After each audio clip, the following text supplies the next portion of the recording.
Thank you for tuning in to the best parenting show on the internet, Post Daily Dose. It's the Post. It's the Post. It's the Post. The Post Daily Dose. It's the Post. It's the Post. It's the Post. The Post Daily Dose. It's the Post. It's the Post. Hey, good evening, Facebook family. Welcome to another episode of Post Daily Dose with me, your trusted parenting advisor, faithful guide and servant on the healing journey. What's my name? Big Papa Bryan+Post. Hope everyone is having a fantastic, manic Monday. I hope you're in that upswing of that mania. Feeling good. I'm feeling good. I spent the weekend at the Transracial Adoption Journeys conference. Maybe it's Transcultural Adoption Journeys camp, actually, in Ohio, a little town outside of Cleveland, and it was just had a fantastic time. Lots of good people, and really enjoyed myself. And I answered a question while at that camp. I think we were sitting at dinner, and I said, I'm going to talk about that on the Daily Dose because it's so important. And I swear I have held it in my head this entire time, and then it just went right out of my head. It's the strangest thing. And then I titled the episode of tonight's talk, Smoking in the Boys' Room. And this has nothing to do with Smoking in the Boys' Room. That's a song by Motley Crue, and it's a fantastic song if you grew up in my era. So 80s, late 80s, 90s rock and roll. It's the best rock and roll ever. I actually listened to that today while I was in the gym. Guns N' Roses, one of my favorite groups. Welcome to the Jungle, Sweet Child of Mine. Just good stuff. I love music. And just more and more, I just listen to more and more music. It just makes me feel good. It's how I restore myself when I'm tired. So here I am, hanging out back here at the Mikasa, and I had a question pop up. Thank goodness, since that other one went straight out of my head, about modesty. So I didn't even catch the name. I think it was Sam. Sam just messaged a question about modesty, and she said, "What do you do when basically your kid's 10 years old and they haven't developed modesty yet, like they probably should?" Which is interesting because I work with, hey Caitlin, I work with a family, mom and a 16-year-old teenage son. And hey Tammy, we'll break out. Oh yeah, oh that sounds like a good time, a good time indeed. And so I work with a single mom and her 16-year-old son in New York City, and I go out and see him every couple months.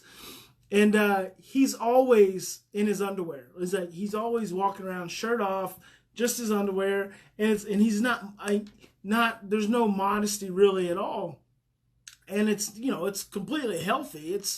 It's not a bad thing. It's not inappropriate. He's usually working out and singing. He's a very talented. In fact, right now he's in Greece, singing with the Disney opera. So very talented young man.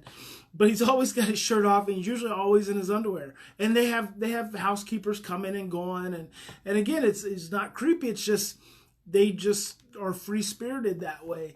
And which contrasts that to my own mother, who if I'll be visiting with her and my nephew walks through the living room and he's got his shirt off, she's like, "You need to put a shirt on." So it's like so interesting.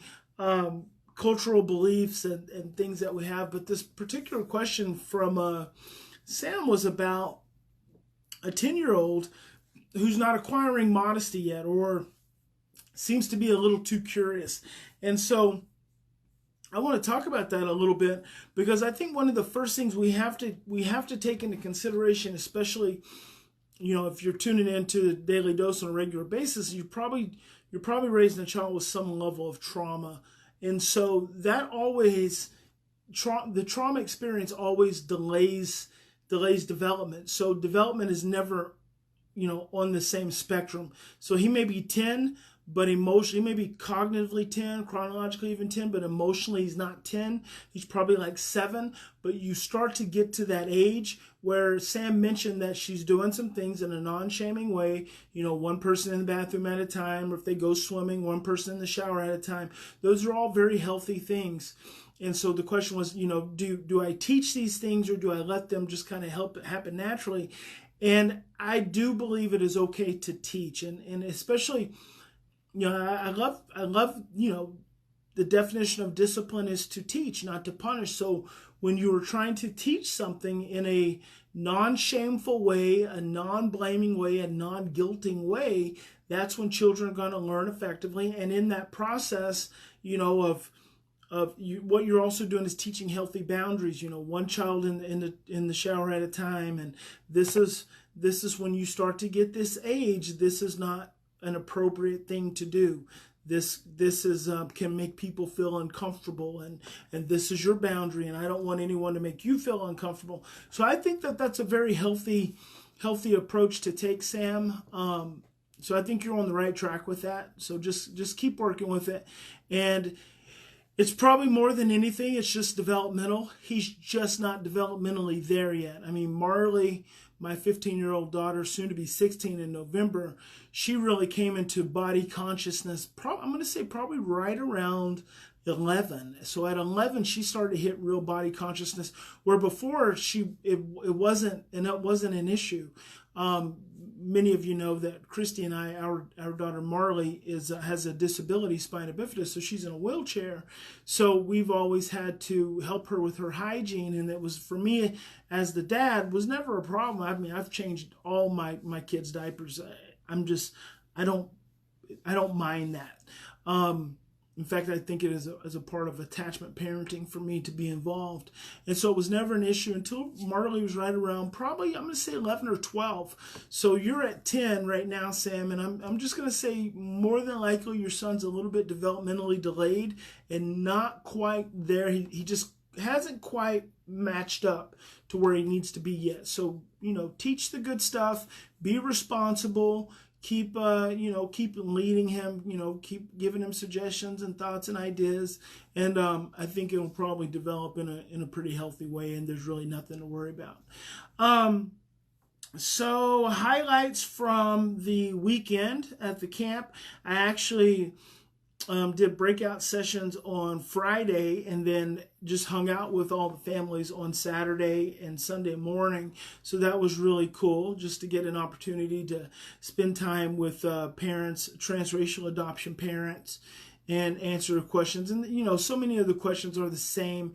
You know, understanding your child's culture, understanding their race, understanding their history are all very, very important things. And I think that they are things that you need to make a priority. I spent some time with one of my families here recently, and I told them it was really cool how they put the Chinese name in the middle of their children's names. I think that's a really awesome honoring of heritage and culture. And we just simply, most parents aren't really mindful at that level, especially when it comes to adoption. But I think later in life it can make a real difference for the child. So other than that, you know, the things, and there's some things that came up around race. Really, there was a whole talk on race relationships and things like that, which, you know, stem some interesting things. But otherwise, it's the same, you know, it's the same challenges that parents have, the same anxieties, the same worries, the same concerns, you know. It was funny. I got to meet several fans who've been fans for years and years. One, I think Lynn was her name. Lynn has been a fan she said she's been following me for 20 years. And she has a 6-year-old adopted son. And so we were having this group. So I had never met Lynn before. We were having a small group, broke out in these small group sessions. And Lynn was talking to me about her son and about her worries and her anxieties and her fears and kind of how she talks to him and how he talks back to her. And it all sounded really healthy, like, you know, like they were pretty attuned. And as she was talking, I'm envisioning this 16-year-old young man. And then finally I saw her with her son, and I said, Lynn, how old is your son? And she's like 6. I'm like, oh my gosh, you have got to dial down the worry. You've got to dial down the anxiety. She's like, well, I'm an old Jewish mom. We're supposed to be anxious and worried. No, you're creating too much stress for yourself. I would say that like so much, a great amount of the stress that you all experience, which is based in fear. Remember, anytime you're projecting in the future, fear does 3 things. It causes you to obsess about the future, react from the past. It takes you out of the present. Tomorrow is not guaranteed to any of us. All we can do is live in this moment right now.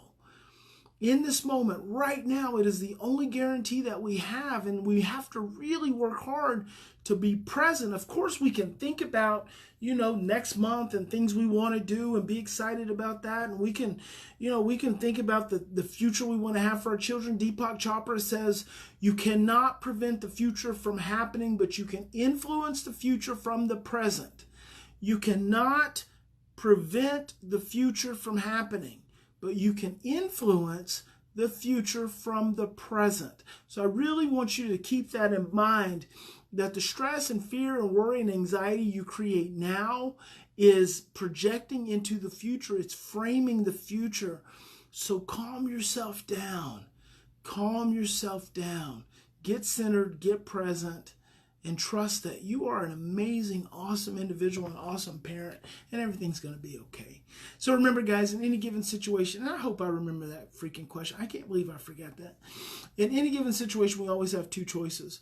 We can continue to react from stress and fear that arises from our old blueprints and imprints for parenting and the way we've been raised, or we can stop. We can take 3 to 10 deep breaths. We can slow down, and we can choose love. And I hope that you'll choose love. Big Papa loves you. God bless you. I hope you have a fantastic evening. And if you haven't already gotten your copy of From Fear to Love, please do so. Just go to feartolovebook.com, and I will see you tomorrow.